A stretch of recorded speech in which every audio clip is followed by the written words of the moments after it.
ಹಿಂದಿ ವಾಲಾಗಳು ಕಂಡ್ರೆ ನಮ್ಗೆ ಆಗ್ತಾ ಇಲ್ಲ. ಅದಕ್ಕೆ ಅಂತ ಎಲ್ಲ ಹಿಂದಿ ವಾಲಾಗಳು ಕೆಟ್ಟವರಲ್ಲ. ಕರೆಕ್ಟ್. ಈಗ ಈ ಥರ್ಡ್ ಗ್ರೇಡ್ ಈ ಕೆಲವು ಈ ಡೆಲ್ಲಿ ಲೋ ಗ್ರೇಡ್ ಅವರು, ಈ ಹರಿಯಾಣ, ಬಿಹಾರು, ಹಿಮಾಚಲ್, ಈ ಏನೋ ಅನ್ಎಜುಕೇಟೆಡ್ಸು, ಇವ್ರುಗಳು ಬಿಹೇವಿಯರ್ ಇದೆ ಗೊತ್ತಲ್ಲಿ ಬಂದು. ಇವ್ರುಗಳಿಂದ ಪಾಪ ನಮ್ಮವ್ರು ಏನು ಮಾಡ್ತಾರೆ, ಕೆಣಕಿದಾಗ ಆಬ್ವಿಯಸ್ಲಿ ನಮ್ಮೂರು ಹೌದು, ಇದೇ ಇವ್ರ ಊರಲ್ಲಿ ಇವರೇ ಬದುಕಲಿ, ಹೋಗಿ ಇವ್ರೂರಲ್ಲಿ ಕಾಂಚಿಲಿ ತೋರಿಸ್ಕೊಂಡು ಬದುಕೊಳ್ಳಿ, ಆಗಲ್ಲ ಅವ್ರ ಕೇಳಿ. ಆಮೇಲೆ ನಿಮ್ಗೆ ಇಲ್ಲಿ 5 ರೂಪಾಯಿಗೆ ಚಿತ್ರಾನ್ನ ಸಿಗ ಸರ್, ನಿಮ್ಗೆ ಅಲ್ಲಿ 5 ರೂಪಾಯಿಗೆ ನಿಮ್ಗೆ ಬನ್ನು ಕೊಡಲ್ಲ. ಕರೆಕ್ಟ್.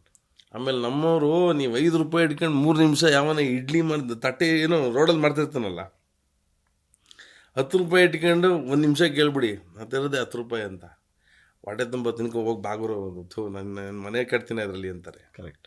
ಬೇರೆ ಯಾವ ಸ್ಟೇಟಲ್ಲೂ ಇಲ್ಲ, ಇದು ಓನ್ಲಿ ಕರ್ನಾಟಕ ಕನ್ನಡಿಗರ ಹತ್ರ ಮಾತ್ರನೇ ಇರೋದು.